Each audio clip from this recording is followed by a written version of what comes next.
on les protège, on les recueille, les chats abandonnés, et puis on les place, on leur trouve des nouvelles familles. Et les nouvelles normes en matière de protection animale sont si draconiennes. Ces familles ont déjà fait l'objet d'un filtre. Elles ont eux-mêmes suivi un entretien. Et il y a des gens qui n'ont pas beaucoup de moyens, qui n'ont pas grand-chose de leur vie, mais qui vont être des maîtres très dévoués. Là, il y a des personnes âgées qui n'ont plus leurs enfants qui sont là constamment, ils n'ont que les chats ou les animaux. Et ça, si on leur retire, ça serait très cruel.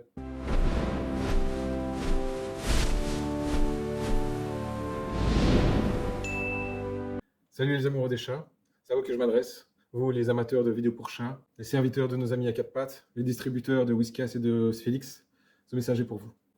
J'ai 3 chats, Ronnie, 11 ans, Sansa, une Bengale, 8 ans, et Lévi, 5 ans.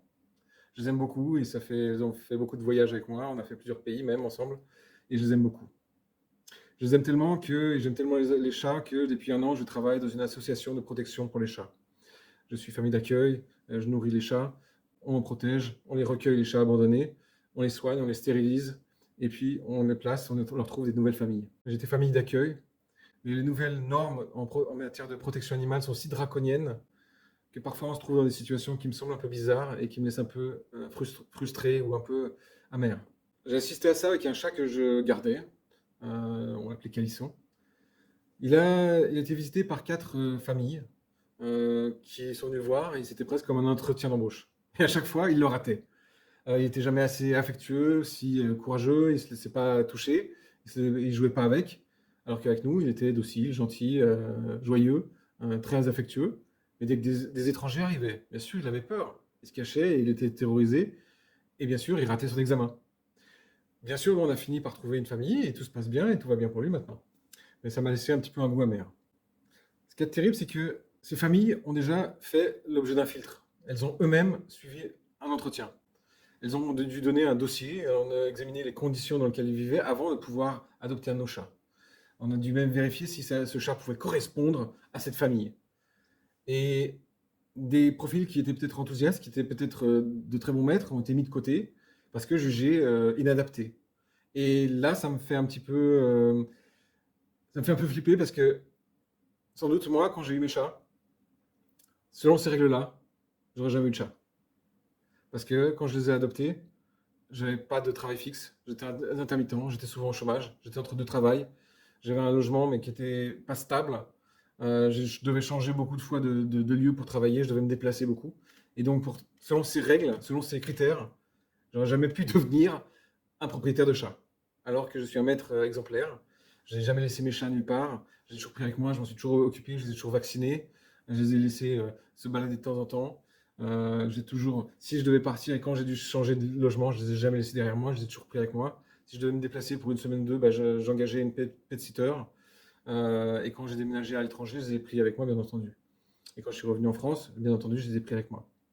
Je les ai jamais laissés. Parce que je les aime, parce que c'est ma famille. Et que je les traite comme un membre de ma famille. Et je suis un maître, et que j'adore mes chats. Mais selon les règles, j'aurais pas eu droit. Et heureusement qu'avant, les règles étaient plus souples. Dans un pays où je vivais, bah, les règles étaient aussi souples. J'ai pu acheter des chats pour une somme symbolique. Et ils ont toujours été très bien traités. Je trouve qu'il y a une erreur de jugement quand les associations cherchent à trouver la bonne situation, à trouver le propriétaire idéal, avec tous les critères qu'il faut. Parce que ça n'existe pas. Je pense que ça n'a pas de sens. Il y a des gens très aisés, de bonnes familles, avec des bons emplois, mais qui vont le prendre pour un moment comme un accessoire passager, et puis comme un trophée. Et puis dans 6-7 mois, 1 an, quand ils devront aller en vacances, quand ils devront partir pour la Thaïlande ou pour les îles, eh ben, ils le laissent, ils l'abandonnent. Il y a des gens qui les prennent comme un accessoire de mode. Les Bengales, par exemple, comme un chat de Sansa, c'est un chat très à la mode actuellement, et très beau, mais c'est très difficile à gérer, c'est compliqué à entretenir. Et il y a beaucoup de gens qui les abandonnent parce qu'ils sont trop nerveux, ils sont trop bruyants, ils parlent trop, ils sont difficiles, ils sont nerveux. Il y a un cas célèbre, par exemple, d'un joueur de foot, Kurt Zouma, de l'équipe de France, qui a frappé ses chats en plein stream parce qu'il était excédé par leur bruit, leurs cris. Il ne savait pas les gérer. Et on les a retirés. Et donc, ça montre qu'il y a des gens qui ont les moyens, mais qui ne sont pas faits pour être des bons maîtres. Et de l'autre côté, il y a des gens qui n'ont pas beaucoup de moyens, qui n'ont pas grand-chose de leur vie, mais qui vont être des maîtres très dévoués et passionnés de leur chat. Donc, la situation, ça n'existe pas. Je pense qu'il n'y a que la personnalité. Et je pense qu'on se gourde dans ce travail-là. Et même, je comprends les arguments, j'ai discuté souvent avec les gens de l'association. Bien sûr, on essaie de tomber pas sur des irresponsables, mais ça, on ne peut pas le savoir à l'avance. Et puis, on ne sait jamais ce qui peut se passer. Et puis, il y a des gens pour qui les chats ou les animaux, c'est la seule lumière dans leur vie.